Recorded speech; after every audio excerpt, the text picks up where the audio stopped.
王大陆为何被捕，又为何要被送去当兵？他会在哪里服役，又服役多久呢？这就要谈一下台湾省的兵役制度了。从1951年到1990年，台湾省对成年男性实施义务兵役制，陆军需服役2年，海空军及陆战队需服役3年。90年代后，台军逐步提高募兵制，也就是志愿长期服役的职业士兵比重，而义务役士兵的服役期在2008年降低到1年。2013年，马英九决定从征兵制全面转向募兵制，役男只需服役4个月，训练时间只有5周，训练标准大幅降低，射击只要握姿打86发步枪子弹，轻装3公里跑19分钟及格，俯卧撑30个及格，气温30度以上14度以下不出操，从而获得了草莓兵的外号。相比韩国的18个月役期，新加坡和以色列的24个月役期，台军4个月的训练时间根本无法培养出合格的战斗兵。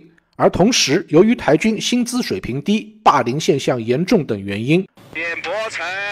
吃大便去啦！志愿役士兵的招募人数远不及预期，导致近10年来编制员额为21.5万人的台军，实际人数只有16万多。空缺率超 25%， 出现了4人制坦克车组只有2个人的笑话。于是从2024年1月起，台军恢复了1年期义务役，结构也调整为3个层次。第一层是主战部队，以志愿役职业士兵为主，包括4个装甲旅、3个机步旅、3个陆航旅、3个炮兵指挥部、1个特战指挥部、4个防卫指挥部、4个地区指挥部。这些部队装备较好，基本实现了机械化。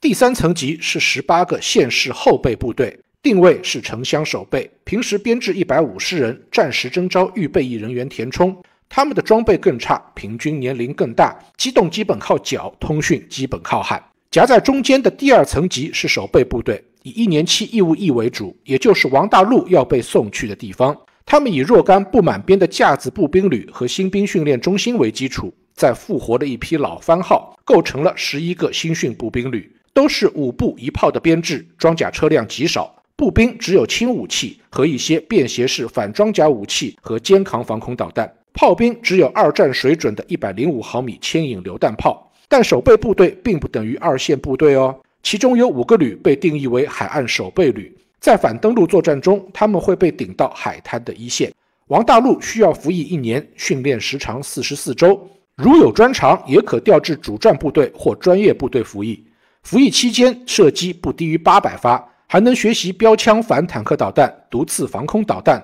红隼反装甲火箭、无人机等武器的操作，这比之前的4个月过家家的确强了不少。不过台湾的年轻人许多都不愿意服役，月工资不到6000元人民币，不打仗要奉献1年青春，万一打仗也许就要奉献终生了。他们逃避兵役的方式包括长期出国，一直在学校里留级，或者把体重减到 48.4 公斤以下，或吃到 113.6 公斤以上，伪造医疗记录装病的也不少。台军不得不把入伍身高降低到150厘米，并允许有大面积刺青纹身的役男入伍，再抓几个逃兵役的出头鸟强制服役，杀猴警鸡。王大陆就是其中之一。由于王大陆曾多次发表支持两岸统一的言论，强制他服兵役也可能是台湾当局的一种报复，希望他在军营内不会遭到霸凌。